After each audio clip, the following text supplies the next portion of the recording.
Lucia Harris had spent the last year rebuilding herself, piece by piece. After a draining divorce and years of putting others first, she finally made a decision that felt entirely her own. She left the city. The endless sirens, boxed-in apartments, and office windows that never opened were replaced with the low rustle of wind through trees, the click of her heels on her new stone pathway, and a garden that had long since outgrown the people who once tried to tame it. Her new house was modest but dignified, nestled at the edge of a winding cul-de-sac in a quiet, semi-rural neighborhood with homes set just far enough apart to offer privacy without isolation. It had been built in the 1980s and had character. Clean lines, tall windows, a wide porch, and a backyard that looked like a nature reserve. It wasn't modern in the sterile, over-designed sense of the word, but it was hers. It came with creaky floors, drafty corners, and the kind of quiet that made you aware of your own breathing. That silence, however, was what Lucia had craved most. Professionally, Lucia was grounded. She had worked for years as an environmental engineer, consulting on urban development and green infrastructure projects. She knew how systems worked: hydrology, soil retention, plant biology, municipal codes. She wasn't the kind of person who acted impulsively or emotionally. When she bought the house, she'd done all her due diligence, combed through the local zoning requirements, reviewed the property records, and even noted which parts of the yard bordered common space. She wasn't naive, nor was she combative, but she did believe in personal responsibility and independence, and she assumed that moving into a neighborhood where homes were older and residents seemed settled would mean fewer complications and a calmer, more respectful atmosphere. In the first few weeks, Lucia focused on subtle but meaningful improvements. She repaired parts of the porch railing, added gravel to the uneven sections of the path that led around the back, and began to draft ideas for a small detached studio she wanted to build within the next year. Nothing extravagant, just a space where she could think, sketch, maybe run the occasional online workshop. The backyard, however, needed immediate attention. The 2 towering sycamores standing behind the house had gone untended for too long. Their limbs were brittle and dead in places, roots visibly buckling the soil and creeping toward the foundation. During a storm, branches scraped the roof, and once, a chunk fell dangerously close to the utility lines. Lucia had them inspected by a certified arborist who confirmed her instincts. The trees were not only dead, but hazardous. Removal was necessary, both for safety and structural preservation. She filed for the proper removal permits through the county, which, due to the lack of historic preservation classification or protected species status, were granted without objection. There was no mention of needing further approval from any local group or committee. The trees were cut down a week later, with all necessary documentation on file and a licensed crew performing the work. Or what she didn't expect, what she could not have predicted, was the shift in tone from the neighborhood the very next day. It started subtly. An unfamiliar sign appeared at the edge of her property line, planted into the soil without her consent. The lettering was sterile and clinical, but the message was unnerving. This property is currently under environmental review for community disruption and removal of shared ecological assets. No organization or point of contact was listed. No name, no date, no warning.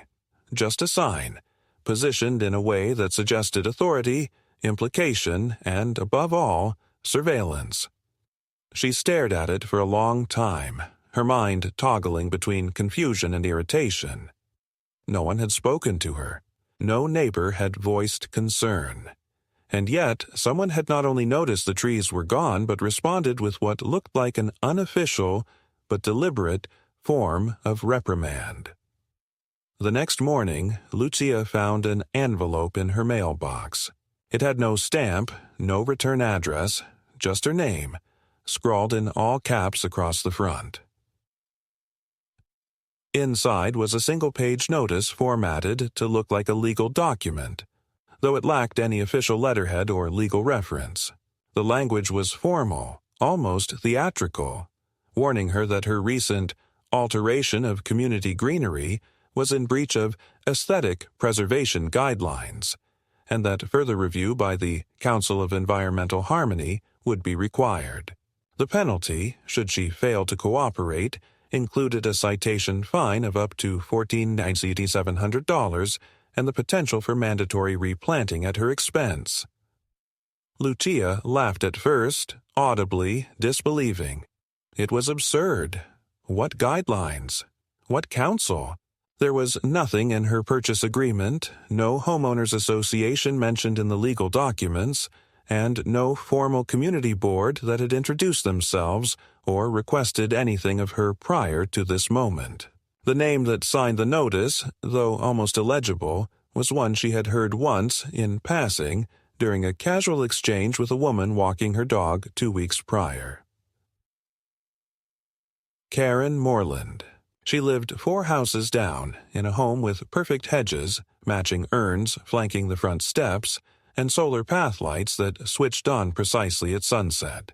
The woman had smiled at Lucia that day, but it wasn't a warm smile. It was the kind that said, "You've been catalogued." Now, it appeared, she had emerged not as a neighbor, but as some kind of self-appointed arbiter of standards. Lucia didn't confront her. Not immediately. She didn't rip the sign out of the ground or respond to the fake citation. Instead, she documented everything. She scanned the letter, photographed the sign, printed out her arborist's report, and contacted the county office to confirm the legitimacy of the removal permit she had already been granted. Everything was in order. From a legal standpoint, she had done nothing wrong. Yet something about the situation felt off. Not just irritating or petty, but orchestrated. She had worked in enough political environments to recognize when a structure had been created not for function, but for control. Days passed, and the atmosphere in the neighborhood changed almost imperceptibly. Cars that once drove by slowly now slowed further, windows half cracked. One woman who had previously complimented Lucia's landscaping now crossed the street when walking her dog. A man who had once waved from across the cul-de-sac now avoided eye contact altogether. And still, no one said anything directly. No confrontation. Just signs of quiet, measured rejection. On the 4th morning, after the trees had been removed, Lucia found something new on her lawn. A small cluster of saplings, freshly planted and staked in the same spot where the old trees had stood. She hadn't ordered them. No crew had been scheduled. The soil was fresh, the roots untouched. Whoever had done it had been careful, almost surgical. A new sign had been added beneath the original. Restoration in progress. Violation pending. Lucia stood there, motionless, as the wind picked up and ruffled the plastic tag attached to one of the saplings. It read, Council-approved species, Acer saccharinum. She exhaled slowly, her pulse steady, but her eyes narrowing. There were no such approvals. There was no council with jurisdiction. She knew it now, not just instinctively, but as fact. But facts, she was learning, weren't what this place operated on. And if they wanted a process, she would give them one. It would just be in court. Lucia didn't act immediately. She wasn't a reactionary person, and this situation, absurd as it was, required precision, not panic. Her instincts as an engineer, as someone trained to troubleshoot under pressure and think in layers, told her that she wasn't dealing with a simple misunderstanding or a neighborly squabble. This was political. It was about power. Soft power. Unspoken power. The kind that cloaked itself in the illusion of tradition and civility while operating just outside the lines of legality. So, instead of storming down the street and demanding explanations from Karen or anyone else, Lucia began gathering evidence. She revisited the documentation on her property. The deed, the title, the disclosures, the closing statements. Nowhere was there mention of any active homeowners association or governing architectural board. There was no clause in her contract that referred to aesthetic committees, environmental councils, or community greenway protocols. She searched the county database for any registered organization that matched the name Council of Environmental Harmony. There was nothing. No entity, no filings, no public record of meetings, resolutions, or enforcement authority. The only time the name appeared in official documentation was as a vague reference in a non-binding neighborhood charter, last updated in 2008, which used language like aspirational goals and community initiatives. It had no legal weight, and yet here she was, being fined by it. The sign on her lawn remained untouched, even after multiple days of rain, and she noticed that each morning it had been repositioned just slightly, aligned more neatly, or angled for better visibility. Someone was maintaining it. That's when she decided to install cameras. Not because she was afraid of vandalism, but because she needed a record. If this situation escalated, she didn't want to rely on assumptions or hearsay. She wanted timestamps, faces, proof. She also contacted her attorney, not a dramatic gesture, but a practical one.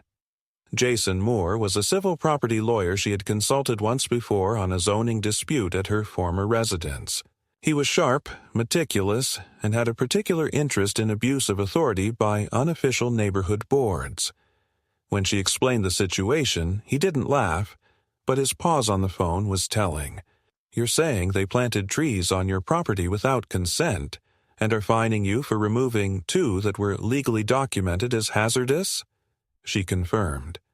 "And they're citing an unregistered body with no governing rights?" Again, yes. "I've seen power plays before, but this is something else. Send me everything." Lucia emailed him scanned documents, photos, the fake citation, the tag from the saplings, and her arborist's report. He promised to review it over the weekend. Meanwhile, the tone from the neighborhood continued to evolve.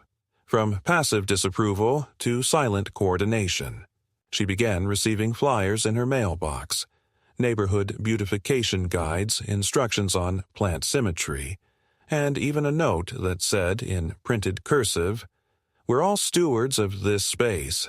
Thank you for doing your part." It wasn't signed. She started finding trash cans positioned in odd places on pickup day, slightly blocking her driveway or turned toward her car as though to force her to notice. One afternoon, a dog walker let their animal relieve itself at the base of her porch steps and simply kept walking. When she said, "Excuse me?" the woman didn't turn around. It was petty, almost childish behavior, but it was consistent, and that made it deliberate. The tipping point came one Tuesday morning. Lucia had left early for a site consultation and returned by noon to find a man in a neon orange vest pacing in front of her yard, clipboard in hand. He wasn't from the city. His vest bore no logo, and his truck, parked half on the curb, had magnetic signs that read, "Community Landscape Oversight." She approached him directly, not hostile, but firm. "Can I help you?" He turned, smiled faintly, and said, "Just taking some measurements. You've been flagged for canopy recalibration." The words were nonsense. She asked who sent him. He simply pointed at the sign in her yard. "Council Oversight," he said, as if it explained anything. She demanded identification. He provided none. She told him she was calling the police. His expression didn't change. "I'll come back with a supervisor," he said, then stepped into his truck and drove off without another word. Lucia stood in the silence that followed, hands clenched, the sound of the engine fading behind her. That's when the fear began to shift into something else. Not panic, not outrage, but resolve. These people weren't official. They weren't trained. They had no government authority, no municipal standing, no contracts or inspections or jurisdiction. But they were acting as if they did. And worse, everyone around them was either complicit or too afraid to speak up. She wasn't.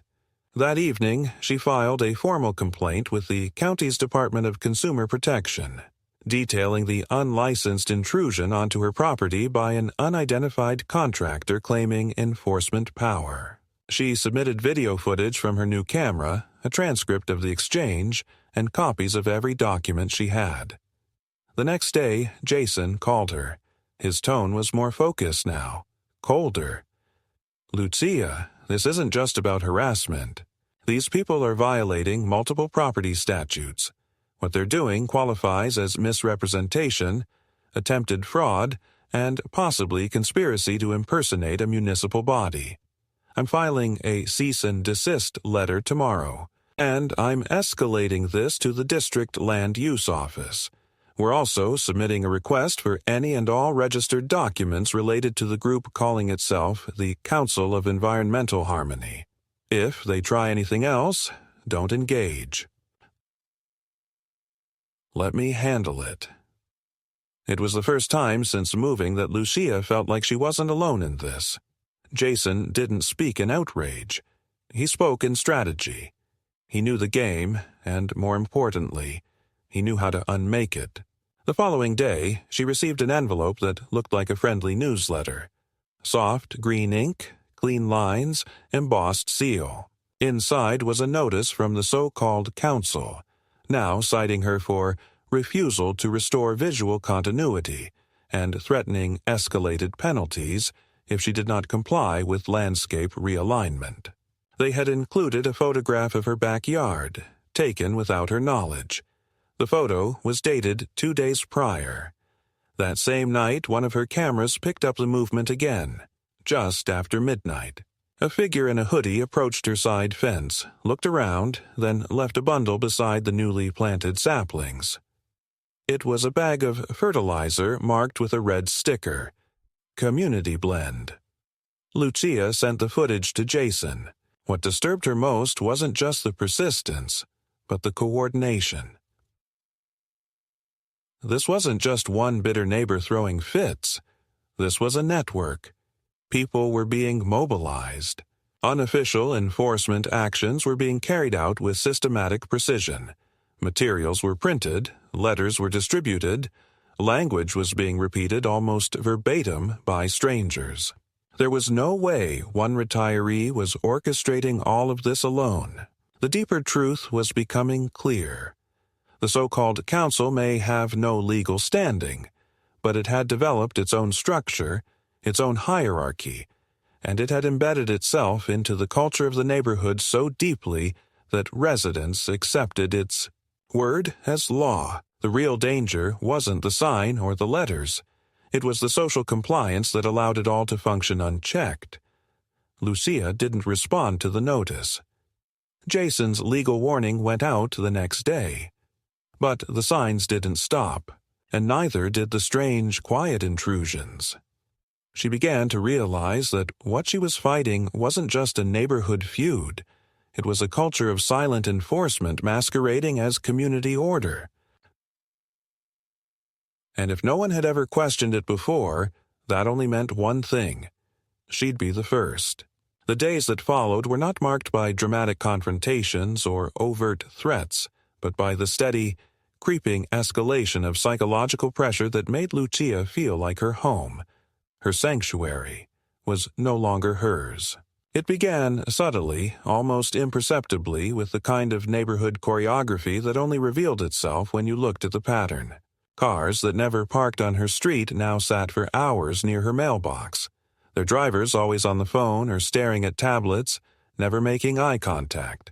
Packages she had been expecting arrived tampered with, their contents shuffled and resealed in a way that wasn't immediately criminal but was undeniably invasive. A neighbor she'd only spoken to once knocked on her door holding a clipboard and a forced smile, informing her that there would be a community inspection. of all yards in her section of the neighborhood. Voluntary, of course, but strongly encouraged by the council. Lucia didn't answer. She simply closed the door. Jason, meanwhile, had filed 3 separate public records requests, 2 complaints with the Department of Regulatory Oversight, and a preliminary injunction seeking to legally block any further intrusion onto Lucia's property under false authority. But legal processes were slow, and what she was facing was a campaign designed not for legality, but attrition. Each day she awoke to something new: a shifted object, a letter with no return address, an unfamiliar car idling too long. She found pamphlets about urban heat island mitigation through strategic planting in her recycling bin, and at one point a local teenager knocked on her door offering to sell restoration saplings at a discount, claiming the council was subsidizing young people to help repair environmental damage. When she asked him who told him to come to her house, he shrugged and said, "The woman on the corner. She said you needed it." But it was the arrival of the invoice that marked the shift from annoyance to full-blown escalation. It came in a white envelope that looked like a utility bill addressed with care, official in its font and layout. Inside was a multi-page statement listing fines and fees associated with her alleged ecological disruption, a total of $16,200, broken down into charges like unauthorized canopy removal, aesthetic destabilization, habitat displacement, and even visual incongruity. At the bottom was a payment due date and a bold all-caps warning that read, "Failure to remit payment will result in legal escalation and property censure." Lucia stared at it for several minutes, blinking slowly. Not because she didn't understand what it said, but because she could not believe the audacity. It was designed to imitate a municipal penalty, right down to the payment portal URL, except the URL redirected to a private platform with no ownership metadata. And the mailing address listed was a rented P.O. box 2 towns over. She forwarded everything to Jason. His reply was short and precise. "This is financial fraud. I'm calling the DA." It would have been enough to send that letter. It would have been bold enough, illegal enough, and certainly intimidating enough. But the campaign against her wasn't content with intimidation. They wanted compliance and punishment. The following week, Lucia returned from a site visit to find the edge of her property flagged with neon surveyor's tape. Small plastic stakes had been driven into the soil in an uneven semicircle, forming what looked like a boundary line, but not one that aligned with her deed. There were markers with code numbers and a laminated card stuck to a tree stump that read, "Proposed correction, Lot 49B." The implication was clear. Her property lines were being questioned. Not by the county, not by any licensed surveyor, but by the so-called council's infrastructure wing, which was now claiming that her removal of the sycamores had triggered a boundary reevaluation. Jason, upon seeing the footage and photographs, simply muttered, "This is a coordinated land grab." But Lucia wasn't alone anymore.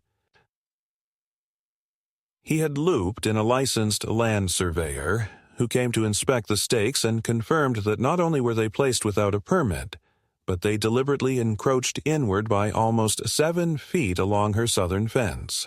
The act, if not reversed, would have resulted in a legal redefinition of her lot size if allowed to stand uncontested long enough. This was more than harassment. It was strategy. And yet, when the surveyor attempted to remove one of the stakes, a neighbor emerged from her porch yelling, "Those are protected markers. You can't touch them until the council rules." The woman's voice cracked with righteousness, but her logic was built on fiction. There was no legal recognition of this council. Still, the performance was enough to draw other neighbors out. 2 stood watching from their driveways, another filmed with a phone. The surveyor backed off, noting that the footage could be valuable in proving manipulation later in court. That night, Lucia received a certified letter, not from the council, but from a legal firm she had never heard of. The name on the envelope matched a small-time real estate law office with a reputation for aggressive foreclosure enforcement. The letter accused her of violating neighborhood governance contracts and informed her that a lien would be considered if she did not rectify the unpaid obligations associated with lot correction and community restoration costs. There was no mention of an actual debt owed to a government agency, nor any official signature. The entire document was bluff. Bluff dressed as law. Jason's voice was tight when he called her. "They've leveled up. This is impersonation of legal process now. We're going to federal complaint territory." It was around this time that Lucia's internet began to experience strange outages. Brief, sporadic, and always during the late-night hours when she uploaded files or held project calls with clients overseas. Her provider confirmed that the signal to her address had been interrupted by external interference, which they initially blamed on tree growth near the overhead lines, until they realized the trees were gone. Then the technician quietly suggested she look into local equipment interference. A neighbor, one of the few who still nodded at her from time to time, dropped an offhand comment about signal dampeners being used by some groups to limit drone surveillance. It didn't make sense, until she recalled that the camera on her back porch had stopped uploading during one of the late-night fertilizer drops. Jason advised her to take a break. "Stay somewhere else for a few nights. Let this blow past while we file." But she didn't leave. She didn't want to give the appearance of retreat, and more importantly, she wanted to see what they would do next. And she didn't have to wait long. 3 nights later, at 2:43 a.m., her camera caught 3 figures in high-visibility vests silently walking along her side fence, one of them using a clipboard and measuring tape to document the length of the boundary. Another placed a new stake at the front corner of the yard. The third walked with a flashlight, scanning the grass as if searching for hidden wiring. None of them entered the house or knocked on the door. None of them even looked toward the windows. They operated like contractors, but for a cause that had no legal authority. Jason filed a restraining order request first thing the next morning, naming the council, Karen Moreland, and unknown affiliates, acting in a coordinated capacity to alter property boundaries and impersonate regulatory personnel. Lucia spent the rest of that day not in fear, but in action. She called a private title examiner, scheduled a soil integrity test in case any of the saplings had been chemically treated, and began documenting every inch of her property with time-stamped photographs, mapping each sign of interference. What had started as a quiet move to a peaceful suburb had evolved into a campaign of psychological warfare disguised as civic engagement. The war wasn't about the trees. It wasn't even about aesthetics. It was about control. Who got to define what was acceptable? Who got to enforce it? And what happened when someone dared to say no? And Lucia had said no. Firmly, repeatedly, and with evidence. Now, she was about to say something even louder, in court. Lucia had long known that battles of this nature were rarely won through confrontation alone. Noise could stir attention, but results came from records, procedure, and the ability to dismantle a structure piece by piece. Jason was now fully engaged, operating not just as her lawyer but as a strategist, building a case on dual fronts: the immediate legal violations on her property and the broader question of how this so-called council had acquired such social and psychological control over an entire neighborhood without formal recognition or oversight. The restraining order was filed and pending, but Jason warned her not to expect fast results. They'll stall. They'll claim community mediation. They'll try to draw you into public arbitration settings to give the illusion of legitimacy. We have to go above them and we need proof that this entire entity is functioning under false pretenses. The proof came in the form of a quiet discovery, an archived deed record buried in the county's 2011 digital transition files listing Lucia's block as excluded from any future neighborhood governance without unanimous consent by active homeowners, a clause inserted by the original developer to prevent post-construction restrictions from interfering with resale value. Jason had found it during a late-night review of parcel histories, and it was signed, notarized, and filed, public, binding, and completely ignored by the so-called council. This document, a single page of legal language forgotten by almost everyone except the land use historians, meant that any enforcement action, aesthetic regulation, or fine issued by the Council of Environmental Harmony toward Lucia was null from the outset. More importantly, it meant that any financial penalty or boundary redrawing imposed by them was not just illegitimate, it was unlawful. But Jason wasn't interested in sending angry letters. He moved to file a declaratory relief petition with the district court, seeking a legal ruling on the council's lack of jurisdiction and its violation of Lucia's property rights. It would take weeks, maybe months to process, but it would force the group out of the shadows. They'd have to respond under oath, produce governing documents, explain their authority, and justify every action they'd taken since the trees came down. Once they're under oath, they collapse, Jason said plainly. These kinds of setups survive on intimidation and ambiguity. They don't survive discovery. Lucia felt the smallest pulse of momentum, not as relief, but as focus. There was now a direction, and with it, a shift in the tone of how she moved through her day. No more reaction, only preparation. Still, the council did not back down. The night after the petition was filed, another letter was taped to her door. No envelope, just bold font on heavy paper. Community values are not subject to legal interpretation. Restoration will proceed. That phrase, not subject to legal interpretation, lingered with her as she stood in the kitchen, reading it for the third time. It was cultish in its wording, implying that law was an inconvenience to be dismissed. It signaled desperation. Jason advised ignoring it and focusing on what they could control. Let them write letters. We're building a case. Just keep documenting. 2 days later, Lucia received an email from the office of the county land commissioner. It was a confirmation that her complaint about unauthorized boundary markers had triggered an internal inquiry. Not a formal investigation yet, but the beginning of administrative review. Attached to the email was a copy of a map, her property's official lot plan, side by side with a modified version submitted anonymously weeks prior to the planning office. The submitted version had her lot's borders adjusted, exactly matching the encroachments made by the plastic stakes on her lawn. Someone had attempted to falsify a land adjustment.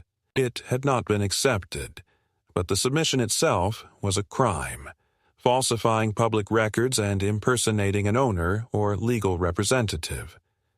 Jason's voice on the phone was firm, steady. "This is the trigger. We go now."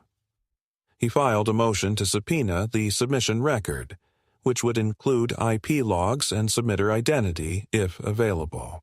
At the same time, he began preparing a civil suit, not just against the council, but against individual members acting in an enforcement capacity without legal license. Karen Moreland's name topped the list, not out of vengeance but out of pattern. Her signature had appeared on 3 pieces of correspondence, and at least 2 neighbors had mentioned her name when referring to council approvals. She had either created the entity or taken control of it. But regardless, she was now the face of its misconduct. Lucia didn't celebrate. There was no victory yet. But there was movement, finally, out of the realm of surreal harassment and into structured, traceable consequence. And just as the legal wheels began to turn, the social ones twisted harder in resistance.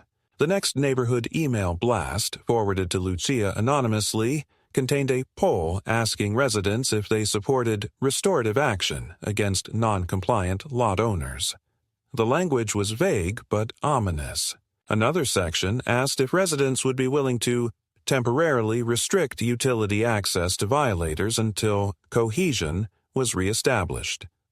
Jason flagged it immediately as evidence of coercive intent. They're manufacturing consensus to justify future action. This is where they start claiming community will. Lucia wasn't intimidated, but she was exhausted. Her house no longer felt like refuge. It was a perimeter. She had moved to escape the noise of the city, the constant negotiations of office politics and layered administration. And yet, here she was, managing a war over shrubs and boundary tape, defending herself against people who had built an entire identity around the idea of enforcing order without ever earning the right to do so. But she didn't consider leaving. She had already decided.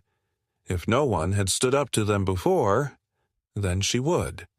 Even if the court system crawled. Even if the neighbors whispered.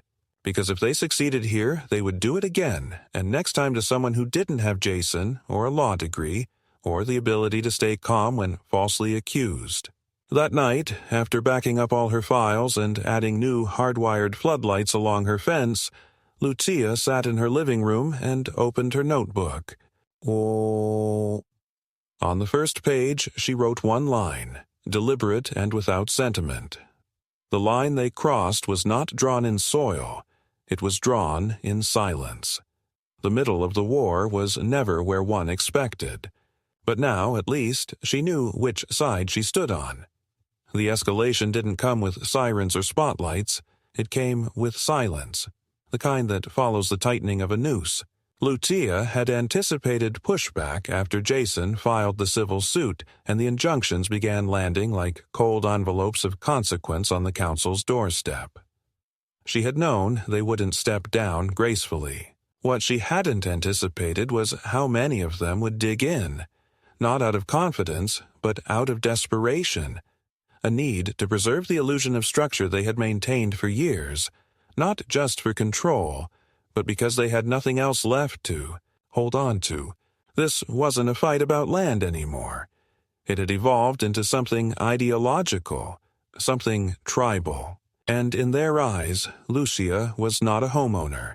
She was an intruder, a foreign variable, a reminder that their self-made order could be questioned, and worse, dismantled. It began with her utilities. One Monday morning, her water pressure dropped to a trickle, then nothing. She called the county utilities department, who confirmed that no maintenance or outages were scheduled for her address. A technician was dispatched and found a valve turned nearly shut at the municipal junction box, located in a public access zone near the curb, a box to which no private individual should have had a key. There was no damage, no signs of forced entry, just an inexplicable manual closure. The technician, puzzled but professional, reopened the flow and filed a report. 2 days later, it happened again. This time, the valve had been wedged with a shim, carefully placed to restrict flow without fully closing it. That same afternoon, a brown envelope appeared in Lucia's mailbox, unsigned and unmarked except for the words, "Water waste is a community issue," printed in block letters. Inside was a page-long screed, warning that selfish environmental actions, such as overwatering and unauthorized plant removals, had destabilized the neighborhood biosystem. The paper reeked of damp ink, printed on an old home printer, the kind that streaked along the margins. She scanned it, archived it, sent it to Jason, and waited. Within 48 hours, she had the temporary court protection against any further interference with her utilities, granted under the premise of malicious tampering. But enforcement was another matter. There was no one to arrest. The valve was public. The surveillance footage caught nothing definitive, only a shadow at 3:14 a.m., barely humanoid in shape. Jason pressed forward with the civil suit. He subpoenaed internet records tied to the email account used in the submission of the fake lot boundary and began pulling financials tied to the P.O. box listed on the fraudulent invoice. Names began to emerge, small ones first. A retiree whose name appeared on a restoration committee roster. A handyman paid cash to install signs he didn't design. A printer who handled flyers for years under the name Neighborhood Equity Collective, which had never been registered as a legal business. But at the center of them all, every thread led back to one name: Karen Moreland. Karen, it turned out, had not simply been a volunteer in a garden committee or a vocal neighbor with too much time on her hands. She was the originator of the Council, its informal CEO, policy author, and enforcement chair. The body had been created not through election or petition, but through inertia. Years of quiet assumption. She held no title recognized by the county, yet she had issued dozens of fines, dozens more warnings, and even hired a private notary on 2 occasions to affix stamps to her own compliance letters. Her authority existed only because no one had stopped to question it. But now someone had, and Karen was unraveling. Her behavior shifted. She began walking her dog past Lucia's house 4 times a day, always pausing near the edge of the property line, always glancing at the camera perched near the roof corner.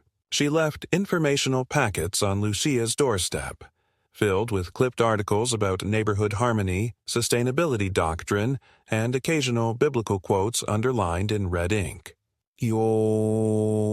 She reported Lucia's property to the Department of Environmental Quality, twice, citing unauthorized soil disturbance and potential contamination from industrial equipment, referring laughably to a rented rototiller used to reseed a patch of lawn. Both complaints were dismissed, but each required formal response, paperwork, inspection coordination, death by bureaucracy. Then came the emergency meeting. Flyers appeared stapled to telephone poles and tucked under windshield wipers. Special session, protect our neighborhood, Tuesday, 7 p.m., Pine Hollow Community Room.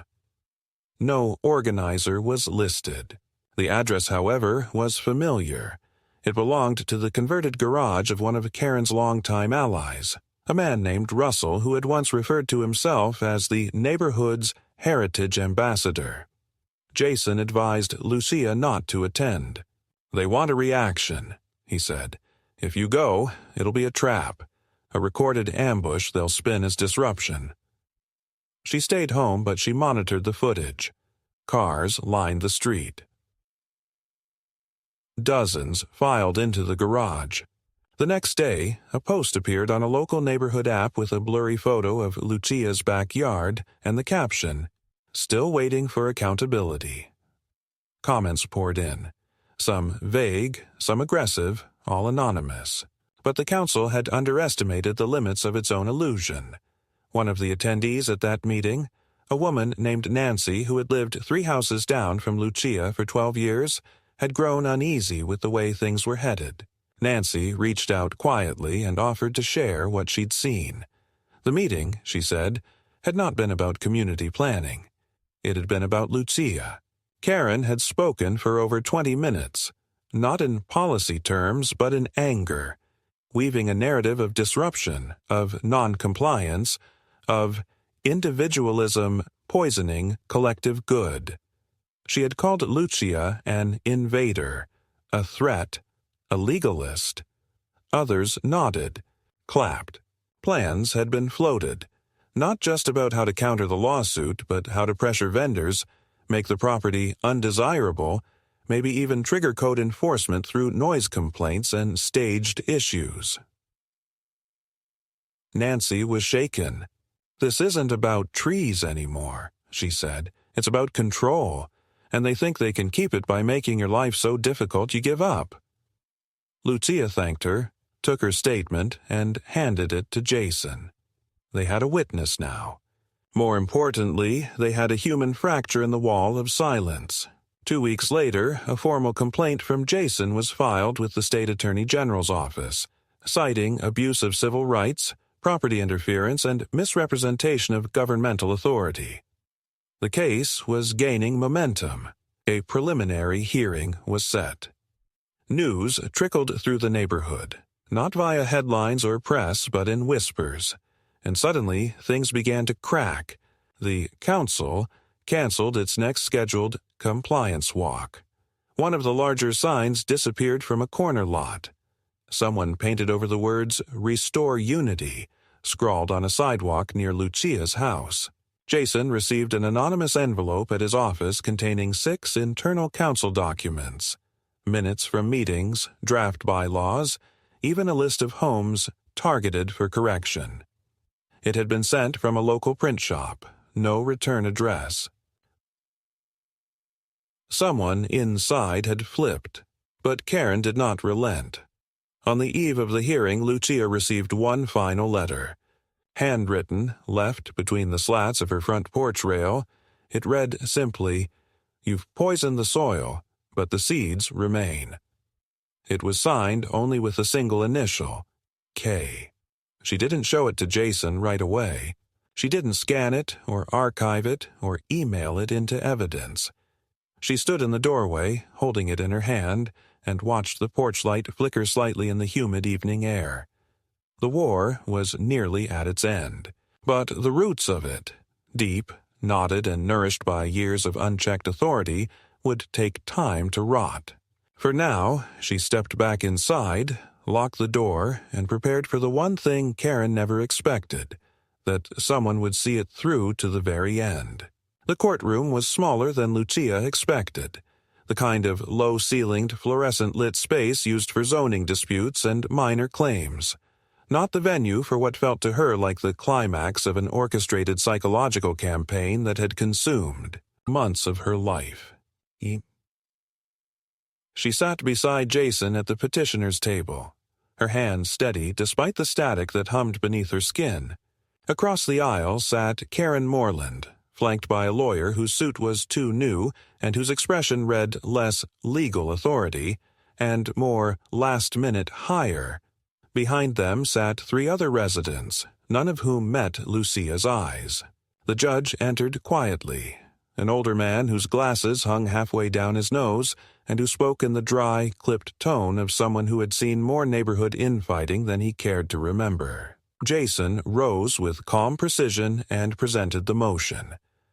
Declaratory relief, seeking official recognition that the so-called Council of Environmental Harmony held no legal authority to impose fines, penalties, landscape requirements, or property modifications on Lucia Harris or any other homeowner without properly filed and ratified governance. He outlined the forged boundary submission, the tampered utility box, the harassment, the surveillance, the fraudulent invoices, and the implied threats. He presented documentation, testimonies, visual evidence, and copies of council meeting notes anonymously submitted, but verified by matching Karen's handwriting to other filed correspondence. When it was Karen's lawyer's turn to respond, the man stumbled. He argued that the council was a long-standing community initiative, that its actions were based in consensus, and that fines were voluntary contributions to fund neighborhood maintenance. But when pressed by the judge to produce evidence of incorporation, bylaws, member elections, or even a single legally ratified vote by homeowners to cede authority to the council, he failed. He fumbled with papers, repeated phrases like historical precedent and shared values, but could not cite a single statute or municipal code that granted the council power over private property. The judge leaned forward, eyes narrowed behind the smudged lenses.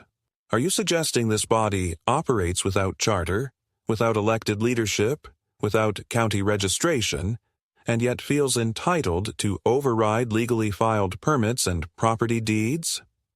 The lawyer muttered something about aesthetic cohesion, but the judge interrupted him flatly. Aesthetics are not law. Jason presented the original development clause from 2011, the one that explicitly excluded Lucia's section of the neighborhood from any future association governance unless joined by written consent. The clause had been filed, recorded, and forgotten until now. It was the nail in the coffin. The judge took a breath, reviewed the page, and then turned back to Karen. "Mrs. Moreland, were you aware of this exemption?" Her lips pressed together, then parted. "I don't recognize that document." The judge raised an eyebrow. "You don't recognize a public record filed with the county, recorded under the Development Index, notarized and available to any citizen upon request?" Silence. He continued, "And yet you claimed authority over this petitioner's lot, enforced standards against her, issued fines, planted unauthorized materials on her land, and submitted false boundary claims to the planning office?" Karen began to speak, but her lawyer placed a hand lightly on her wrist. The ruling, when it came, was unceremonious but final. The court issued declaratory relief in favor of Lucia Harris. The council was deemed an unofficial, unrecognized entity with no legal power. All actions taken against Lucia by the council were to be reversed, nullified, and, where applicable, referred for investigation.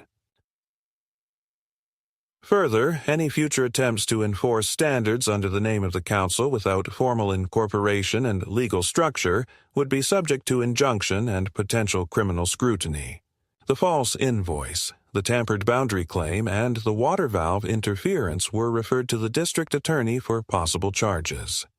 As the judge concluded, he added one final note, addressed to the room, not the lawyers. "Let me be clear," he said, his voice sharper now. "No group of residents, however well-intentioned, may take the law into their own hands, intimidate their neighbors, or fabricate authority. That is not community. It is coercion, and it will not be tolerated under the laws of this county." The courtroom emptied quickly. Karen did not look at Lucia as she left, though one of the other residents, an older man with white hair and a tight jaw, did. He nodded once, not as apology, but perhaps as acknowledgement. Outside, the afternoon sun fell across the courthouse steps in that blunt, unforgiving way that feels less like warmth and more like exposure. Jason exhaled slowly. "It's done," he said. Lucia shook her head. "It started." Because the ruling was not just about her case, it opened the door to something larger. The decision, now a matter of public record, set a precedent. It gave other homeowners, those who had paid quiet fines for years, who had landscaped their yards in fear, who had cowered under the threat of invisible standards, the proof that the council was never real. Within days, other residents began filing complaints. Some contacted Lucia directly, cautiously at first, then with growing confidence. One woman admitted she had been threatened with fines for hanging a colored wind chime. Another had been told her birdbath was unapproved architecture. An elderly couple confessed they had paid over $3,000 in penalties across 2 years because they couldn't risk being reported while trying to refinance their mortgage. The council collapsed not with confrontation, but with exposure. As soon as it lost its illusion of power, the fear it thrived on evaporated. The meetings stopped. The signs disappeared. Karen withdrew from public view, and her allies stopped answering questions. Within a month, the name Council of Environmental Harmony was nothing more than a bitter joke in community threads and a cautionary tale among suburban attorneys. But Lucia didn't celebrate publicly. She didn't post about it. She didn't gloat. She went home, pruned the saplings that had grown unevenly after months of tension, and took down the cameras one by one. Victory was not about triumph. It was about clarity, about restoring the balance between authority and freedom, between private ownership and shared space. She never wanted war, but when it came, she didn't retreat. She used law where others used fear. She brought light where others had operated in the dark. And most importantly, she reminded a neighborhood what silence could cost, and what one voice, clear and steady, could change. The weeks that followed moved with a different rhythm. Not quieter exactly, but slower, like the sound of a house exhaling after being held tense for too long. The cameras came down, not as an act of naivety, but as a deliberate reclaiming of privacy. The signposts vanished one by one, not ripped out in anger, but quietly, as if the ground itself no longer tolerated the weight of false authority. No one from the council spoke to Lucia again, and she didn't expect them to. They weren't interested in reconciliation. They had built their world on silent compliance, and now that silence had cracked, what remained was discomfort, embarrassment, and the uneasy settling of a community forced to see itself without its old rules. Lucia didn't attend the next neighborhood meeting, though she was invited, not formally, but through 3 separate notes left discreetly in her mailbox, all unsigned, all written in handwriting that tried to appear neutral. She read each one, folded them neatly, and filed them away without response. There was nothing to discuss. The court had spoken, the county had investigated, and what needed to be dismantled had fallen. No apology could rewrite the structure of the pressure she had lived under. And more importantly, she didn't need one. Accountability didn't require contrition. It required change. One afternoon, weeks later, she stood at the edge of her yard and watched as a small city crew arrived to remove the last of the unauthorized saplings, their truck marked with the municipal seal and the crew chief pausing to confirm the permit before proceeding. It was a quiet victory, symbolic but also practical. The roots of those trees had been shallow. They came up easily, leaving little behind but soft soil, and the impression of space reclaimed. Lucia didn't watch the whole process. She went inside, made tea, and sat by the window, not out of vigilance but habit. And for the first time in months, she didn't feel like the edge of her property was a front line. Jason kept her updated as the last filings moved through. The district attorney had opened a case, quietly but firmly, and while Karen had not been charged yet, the financial records subpoenaed from her P.O. box and the documents she'd signed made that outcome increasingly likely. The civil case had expanded to include other residents, some of whom had come forward after Lucia's court victory. A group class action was forming, Jason said, and while Lucia wasn't obligated to participate, her case had set the foundation. She agreed to allow her testimony and filings to be used, but she declined any role beyond that. Her fight was over. Others would carry the rest. She had no interest in becoming the face of anything. The garden began to grow again. She seeded new grass where the stakes had once been driven, adjusted the irrigation lines Jason had helped her bury deeper in the early days of the conflict, and reinstalled the stone path that had shifted after months of foot traffic from surveyors, legal aids, and uninvited inspectors. It wasn't restoration, not exactly. It was continuation. There had never been a perfect version of her yard, just as there was never a perfect version of community. But now it was hers again, unmonitored, unregulated, and unthreatened. The air smelled of earth again instead of fear. Some neighbors returned to civility. Not friendship, but nods, small greetings, the kind of gestures people use when they're trying to forget how close they came to being complicit in something ugly. One man offered her leftover fence stain. Another asked for the number of her surveyor. A woman she barely remembered dropped off a tray of lemon bars with no note, only a yellow post-it marked, "For you. Thank you." Lucia accepted each gesture with quiet understanding, not as absolution, but as evidence that the system that once pressured them into silence had lost its grip. People were awkward, uncertain, hesitant, but free to be so, and that mattered more than apologies. As fall arrived, the wind changed. The sound of the trees, those that remained, was different now, less like a warning and more like a rhythm.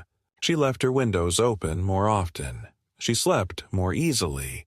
There were no more letters, no more anonymous packages, no late-night footsteps near the fence. And while she knew there would always be new forms of control, new faces who believed that order required enforcement, she also knew now how to respond, not with noise but with law, with structure, with quiet strength. The soil in her backyard remained marked from where the saplings had stood. She didn't replant. Not yet. She let the space breathe, let it remember its shape without interference. One day she might plant something she chose when she was ready. But for now, the empty space was enough. It was not a void, but a victory. Not loud, not dramatic, but earned. And in that quiet, in the absence of oversight, Lucia finally felt what she had been searching for since the day she moved in. Not just peace, but ownership. Not just silence, but safety. Not just a house, but home.